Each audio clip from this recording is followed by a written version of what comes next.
We have successfully reinvented the dot, new and unimproved. 3 Chinese cheers. Fooey, fooey, fooey. Great. Now I have created another unfortunate legacy of about 350 viewers who were directed to my earlier video by a YouTube algorithm or whatever, and now will inevitably spawn even more newbies making videos on how to do it the hard way. However, my following of about 30 diehard unaffiliated anarchist minions will know better. Excuse me. This next segment is one of those put down the bong and pay attention moments. If you have come here with experience with higher level programming languages, you know you can write some simple commands and it will compile into, from time to time, actual working code. These higher level languages not only make your life simpler by converting your code into chains of assembly commands, not only that, they insulate you from certain nuances about how your actual physical electronic hardware does mathematical operations. Consequently, if you're following some higher level course that is more focused on doing development with a higher level 64-bit integrated development environment, these additional training wheels have been added for your programming convenience, and these problems may or may not even cross your path.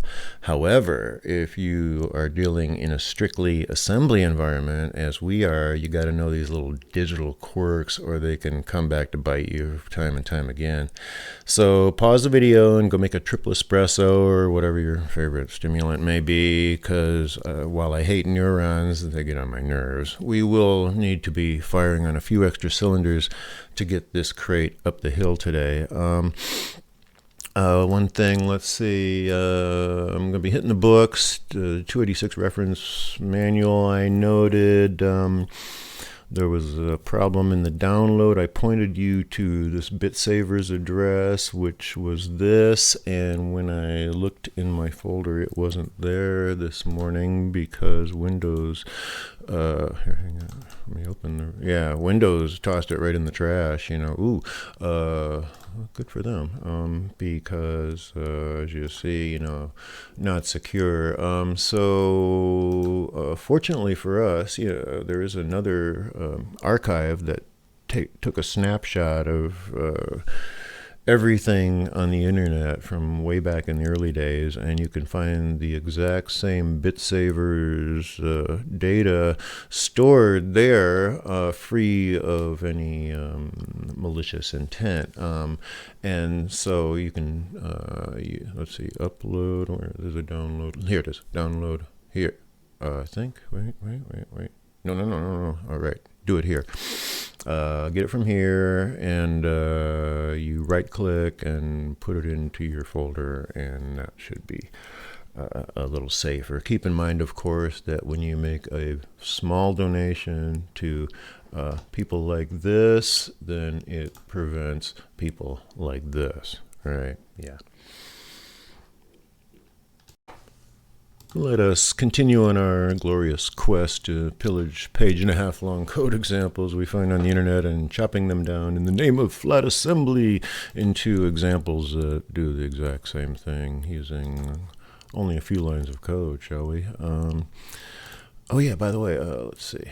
Something else I found out. Let's see. Let me first go open our working folder, assembly here. Whoops. Okay, that was odd. Let's go to open it again. There it is. It's just trying to do that. There. So, as I was saying, another thing I learned ironically, when I was looking for something else entirely, is that NASM comes with a disassembler. That would make sense because they take binary code and assemble it using a library of some sort. Why wouldn't they be able to do the same in reverse using the same library? So you can specify whether it's 16, 32, 64-bit, but we don't need to. We can use this very simple command. There's our binary broken down. We'll go up here a bit. There.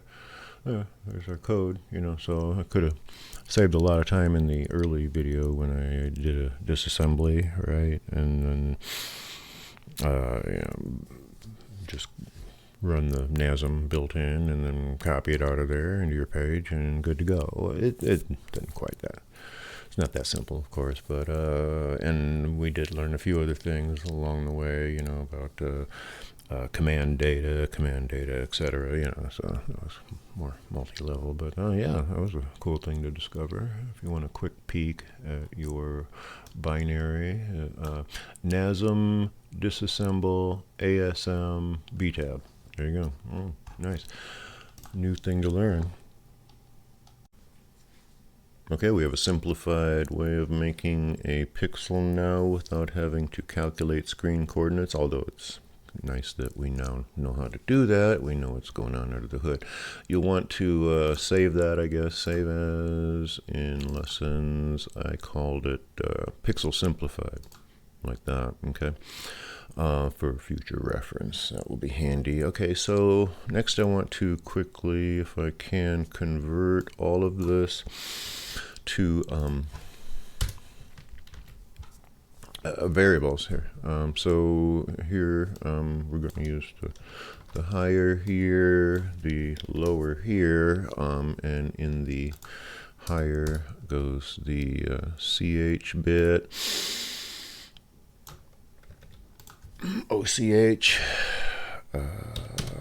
Down here, this will set the color. Oops.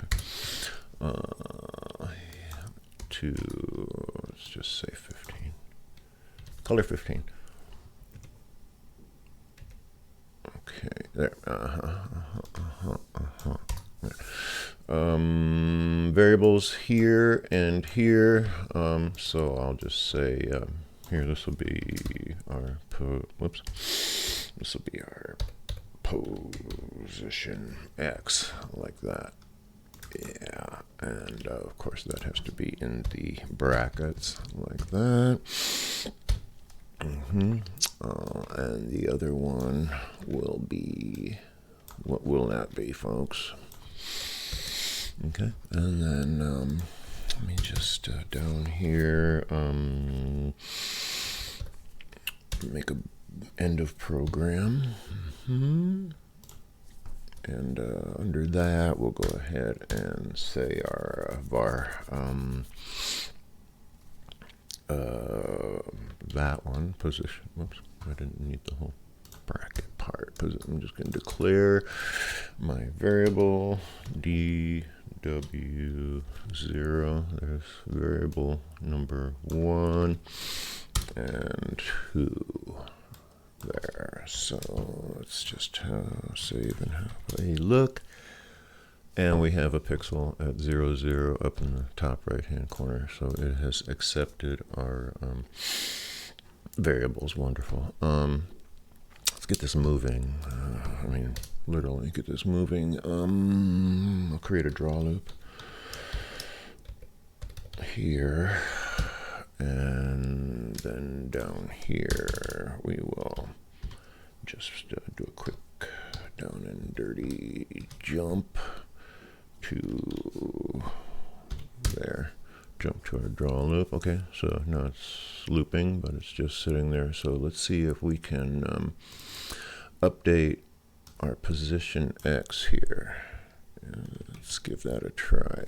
Inside our draw loop, we will update our character, and let's see, that would be add. Now I could just go ink like that. Yeah, let me just do that. Save that. See what we got. Operator not specified. Oh, come on, bite me. Bite me. Boom! And it draws a line. You may not see it too well because it's clashing with this, but draws a line to there. Why is that? Because it's only a byte. If I put a word, That was a limit 255 that you could store in a byte. Okay, awesome. So I think I got to slow that down a little bit inside the loop. We're going to want to burn some time, I guess. So, not times. Thank you all. I will use let's see, my registers are all cleared. I loaded them and then exhausted them, so I can use CX as a counter here. Let me CX. I'll just put a value of 200 in there by moving it in there. Okay, so I'm going to create a loop first, an outer loop, I guess. Oops. And then I will just JNE to my OU, enter there. Okay, and inside that loop, all we need to do is decrease CX. Awesome. Okay, so there's our loop. That shouldn't do a whole lot visually. So that's only burning 200 clicks. It'll happen so fast you won't see it. So let's see if we can slow that down a little further. Right in there is our second loop. Bigger value. And this will be the inner loop there. And CX is already used. We don't want to clash. So let us instead use DX. Okay, so that should be a nested loop that will burn some ticks. Yeah. Now observe when it gets to the end of the screen, it keeps going down to the next line. So that tells us that the X is identical to just ordinary screen coordinates, right? And then when we add in the Y, it will automatically calculate the Y position times the screen width. Very nice. So you could still use just position X normally for other screen position operations. Very cool. Okay, now we have we got that animating. I want to this time do it a certain number of times. I think instead of just using a jump down here, I'm going to use a comparison. So it'll be JNE instead to the draw loop, and we want to compare our position. So CMP, this bit down there, yes, and compare it with a value. Let's go 255. See what happens. Not specified. Compare. Bite me.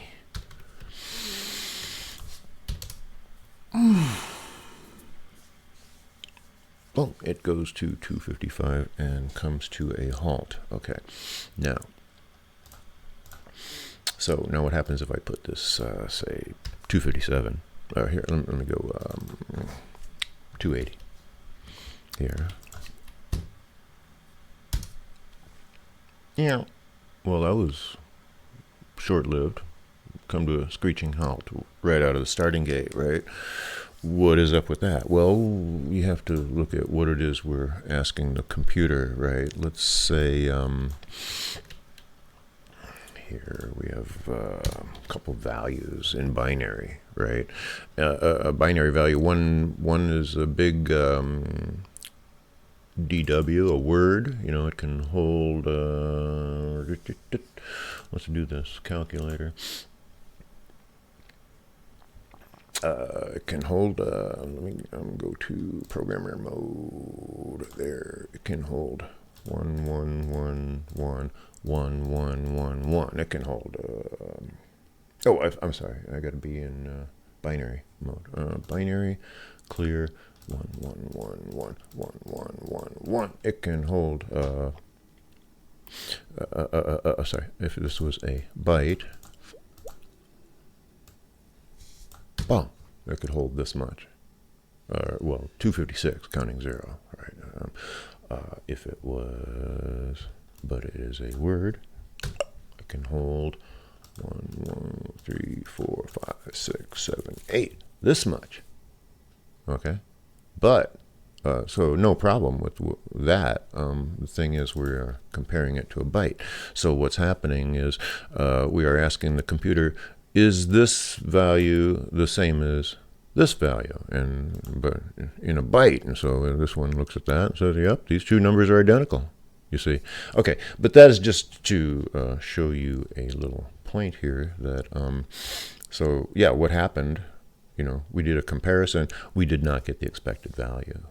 So often, or sometimes, depending on the scenario, if you're not sure what's happening with your variable in assembly, you can sometimes just printing it out to the screen as a pixel can be advantageous. I can see here, I see I had some kind of overflow, right? So I did not get the results I was expecting from my value, right? Okay, so the other thing, but when that happened, right, so just one more thing. So that was, for instance, that was 255 plus 2, right? See, if I go here, no, it wasn't. It was actually 280, but let's go 257. Well, it's in position number 2 there, right? Okay. Excuse me. 257. So it's checking for the 2 position, right? The way I just showed you. I could also go 512 plus 2, so 514. There, right? What do you expect? What do you expect the result? Predict. Come on, take a guess. Same thing.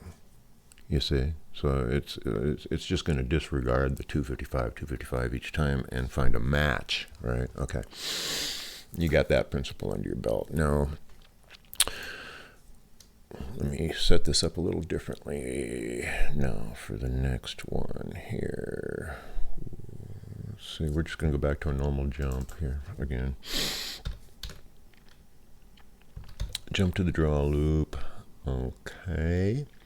And I'm going to create a new variable for our character's color.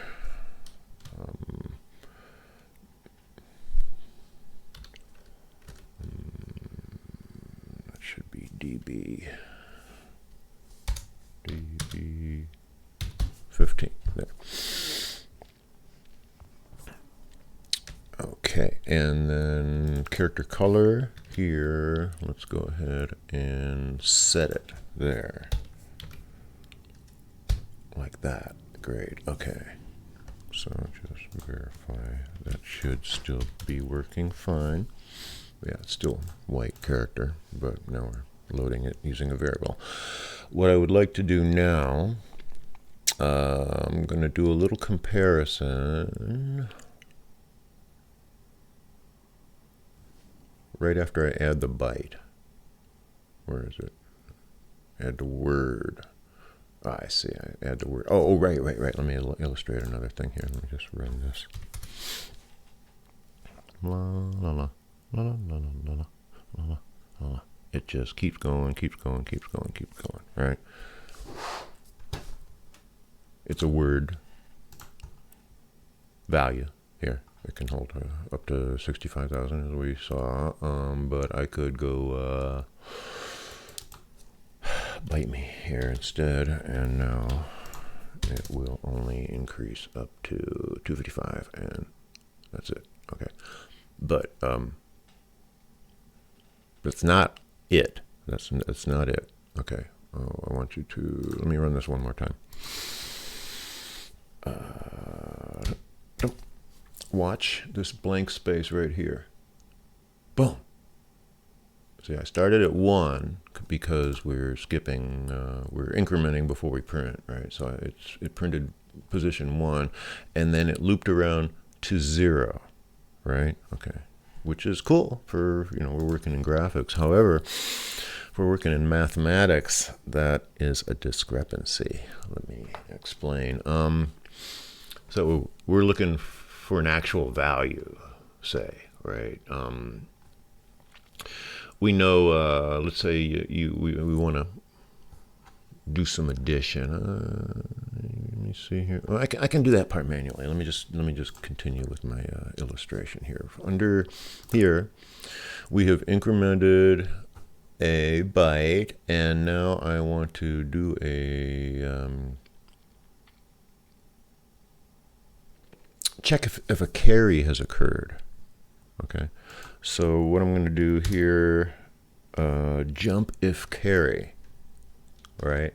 Let me finish. And I want to turn the pixel red, I guess, red pixel. So I'm going to set that, and okay, down here, outside of our loop, I'm going to create a subroutine called red pixel. And all that's going to happen in there is we're going to change the color, move our byte. Here, move byte.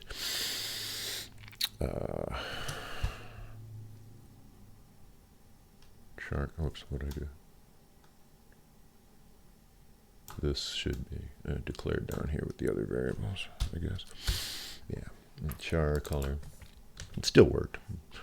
Move byte. Char color. We'll make it turn red, I guess. 4, yeah, okay. And then when it's done, let's go back to, jump back to where we were, JMP, and we'll just say, well, we read the pixel, so pixel, the red pixel has been read. Okay, so I'm going to go back up here and there, increment the byte, check it, see if a carry has occurred, change the color to red, jump back, we have read the pixel. Okay, good. Jump back to here. Yeah. Okay, let us see how much confusion and chaos I've created.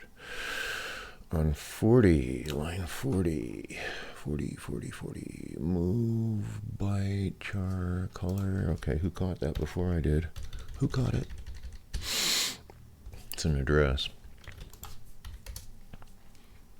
Parser, did I not save? 40. Oh. Talking and typing at the same time, people. Okay, it is, apparently it is thinking that there is an operation occurring right away. Why is that? Because I got a big number in there. Let me just start. Oh, I don't need a comparison anymore. Here, I'm doing a different comparison. Yeah, let's see if that fixes it. Yeah, so it's white. Boom, and then that spot kicks in there, but it didn't change my color. Why is that? Move, char color. Jump to red pixel. Load my color. Increment byte. Okay, here's what's happening. I'm incrementing. I said I was going to do this and got distracted and didn't do it. Here, instead, I'm going to use an add function. We're going to add a value of 1 in there. Now a mathematical operation has occurred that the jump can check and see if a carry has happened. Let's see what happens. Yeah. So the red basically tells us that it's looping around in a circle. Okay, but then when it gets back to 0, we have created an indicator, that a carry operation has occurred. And the way a computer, as I kind of briefly explained, we think in decimal. You got to carry, you go, whatever, 9 plus 2 is 11. You carry the 1, carry the 1, carry the 1. Okay. In the computing world, you could think of a carry operation as being the way that this number gets over to this number. Right. Let's just pretend we're all you have is 16 bits, but right, we have a limitation. We're in a 64-bit machine. That doesn't matter, but I'm doing 16-bit for these reasons, so you can see how the limitations work. And then when you go to bigger ones, the value before you go into overflow is much larger, but that doesn't negate knowing about overflows and such, you see. So we'll start small. Okay. If this was 1, 1, 1, 1, all ones, right, and you add a 1, you'd want it to overflow to here. Well, the computer, if it was only 16-bit, could work in much larger values. It could work in big long numbers, by using that carry operation. So it knows that when it's not doing this automatically. You have to do this, right? Keep track of your carry operation. When this rolls over to 0, right, then you add another one to the next byte, you see. So these are things that we need to keep track of now because we're not using a higher level programming language any longer, you see. Okay, let me just strip this down one more time real quick to illustrate.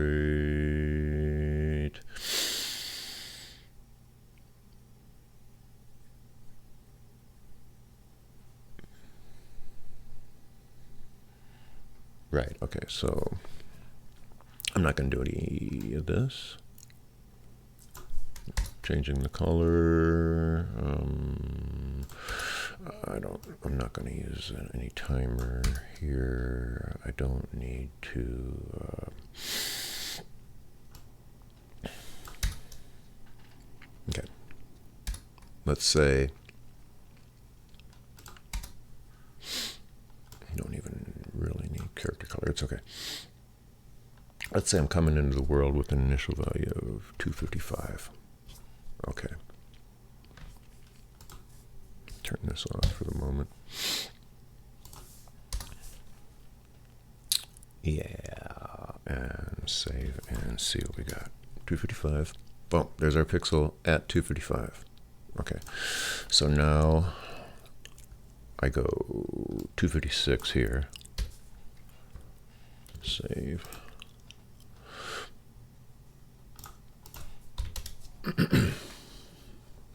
Discrepancy. Here, 257.